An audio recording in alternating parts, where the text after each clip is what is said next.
participation.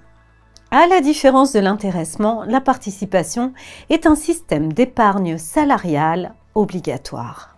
Comme son nom l'indique, il permet de faire participer les salariés aux résultats de l'entreprise. Mais quel est son champ d'application? Obligatoire pour les entreprises d'au moins 50 salariés. En France, toutes les entreprises d'au moins 50 salariés du secteur privé doivent mettre en place une réserve légale de participation, désignée généralement sous l'acronyme RSP, et ce, quelle que soit leur forme juridique. Société commerciale ou d'exercice libéral, association, etc. Une entreprise étrangère doit également prévoir une RSP si elle dispose d'un établissement en France et qu'elle est assujettie à l'impôt dans le pays. Quel est l'effectif pris en compte? Le seuil de 50 salariés est calculé en tenant compte de l'effectif de l'entreprise pendant 12 mois, consécutifs ou non, au cours des 3 derniers exercices. La participation doit être mise en place au titre du 3e exercice. L'effectif est considéré au niveau de l'entreprise ou de l'unité économique et sociale, l'UES. Une entreprise possédant plusieurs établissements prend en compte la totalité de ses effectifs. La loi dit Pacte de 2019 a instauré ce qu'on appelle un gel des effets de seuil. Ainsi, le franchissement à la hausse du seuil, le fait de dépasser au-dessus de 50 salariés, est pris en compte si ce seuil a été atteint ou dépassé pendant 5 années civiles consécutives. En cas de franchissement à la baisse du seuil, le fait de passer en dessous de 50 salariés, le délai de 5 ans est également pris en compte. Depuis 2020, la participation doit être mise en place au titre de la 5e année si le seuil a été atteint ou dépassé pendant 5 années consécutives. Le bénéfice suffisant. L'entreprise ne doit la participation que si son bénéfice fiscal dépasse 5% de ses capitaux propres. Le bénéfice fiscal correspond au résultat de l'entreprise, donc à la différence entre le produit et les charges, après application de certaines déductions et réintégrations prévues par le Code général des impôts. Les capitaux propres d'une entreprise correspondent aux ressources financières d'une entreprise hors dette. Le cas des entreprises disposant d'un accord d'intéressement. Les entreprises ayant conclu un accord d'intéressement et franchissant le seuil de 50 salariés sont dispensées de mettre en place un accord de participation pendant 3 ans après le franchissement du seuil, sous réserve d'une application sans interruption de l'accord d'intéressement.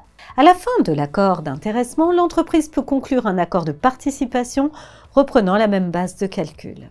Le cas des nouvelles entreprises. Ces entités ne sont soumises à la participation qu'à partir du 3e exercice clos après leur création. Le cas des UES, des unités économiques et sociales. Si l'effectif de 50 salariés est atteint ou dépassé, les UES doivent mettre en place un accord de participation, soit au niveau de l'UES, soit au niveau de chaque entreprise la composant. Facultatif pour les entreprises de moins de 50 salariés. Car en effet, les entreprises de moins de 50 salariés ne sont pas obligées de conclure un accord de participation, mais peuvent y souscrire si elles le souhaitent. Quelles sont les sanctions en cas de non-respect? À défaut d'accord de participation conclu par les entreprises légalement tenues d'en conclure un et remplissant les conditions de bénéfice dans un délai d'1 an, l'inspection du travail peut imposer la mise en place d'une réserve légale de participation, une RSP. Cette sanction est particulièrement contraignante puisqu'elle implique le blocage des avoirs pendant 8 ans au lieu de 5 ans. En l'absence de constat par l'inspection du travail, les salariés eux-mêmes peuvent demander au juge la mise en place de la participation. N'oublie pas de t'abonner à notre chaîne pour ne manquer aucune de nos prochaines vidéos. Et surtout, pense à liker si le contenu te plaît. Qui sont les bénéficiaires? L'ensemble des salariés de l'entreprise bénéficient de la participation.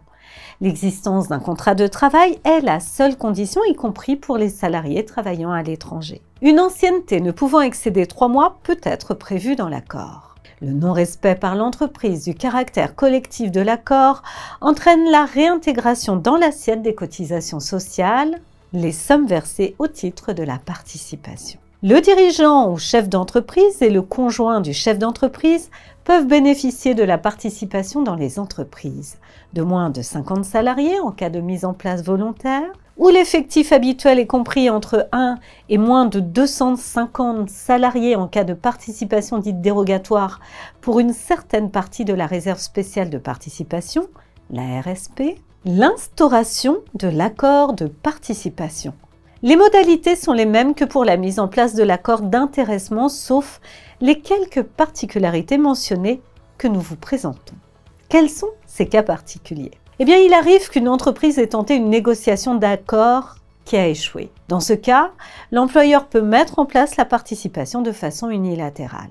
Les accords de groupe. Comme pour l'intéressement, il est possible de conclure un accord de participation de groupe. Par convention ou accord collectif de travail, entre le chef d'entreprise et les représentants des organisations syndicales, au sein du comité social et économique, le CSE, et enfin à la suite de la ratification à la majorité des 2/3 des salariés. La spécificité tient au fait que le Code du travail permet aux entreprises de conclure un accord de participation de groupe suivant les règles adaptées à la configuration de ce groupe. L'adhésion d'une nouvelle entreprise doit faire l'objet d'un avenant signé par toutes les parties. La sortie d'une entreprise de l'accord se fait sur dénonciation de celui-ci par l'un des signataires. Les unités économiques et sociales. Au sein des UES, unités économiques et sociales, en somme regroupement de plusieurs entreprises juridiquement liées, il est possible de mettre en place un accord de participation unique où des accords séparés sont conclus par chaque entreprise. L'accord unique peut être conclu par le comité social et économique commun. Les contenus, durée et délai de conclusion de l'accord de participation.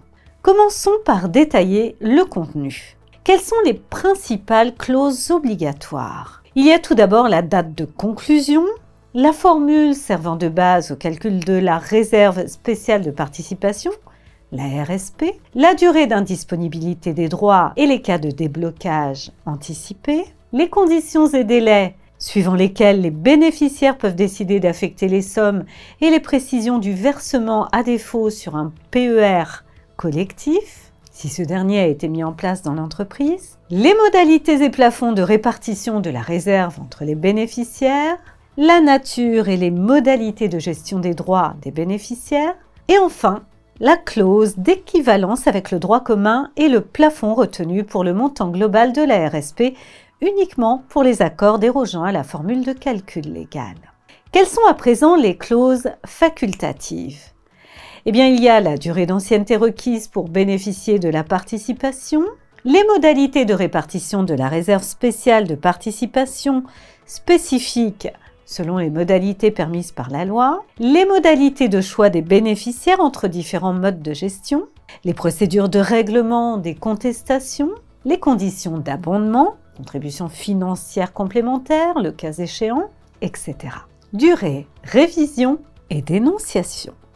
L'accord de participation est conclu pour une durée déterminée ou indéterminée. La modification nécessite la signature d'un avenant conclu selon l'une des formes prévues pour la conclusion de l'accord. Les accords de participation peuvent être dénoncés de manière unilatérale. Comme l'accord, les avenants de révision ou de dénonciation doivent être déposés auprès de la Direction régionale de l'économie, de l'emploi, du travail et des solidarités, la DREETS, la DRETS.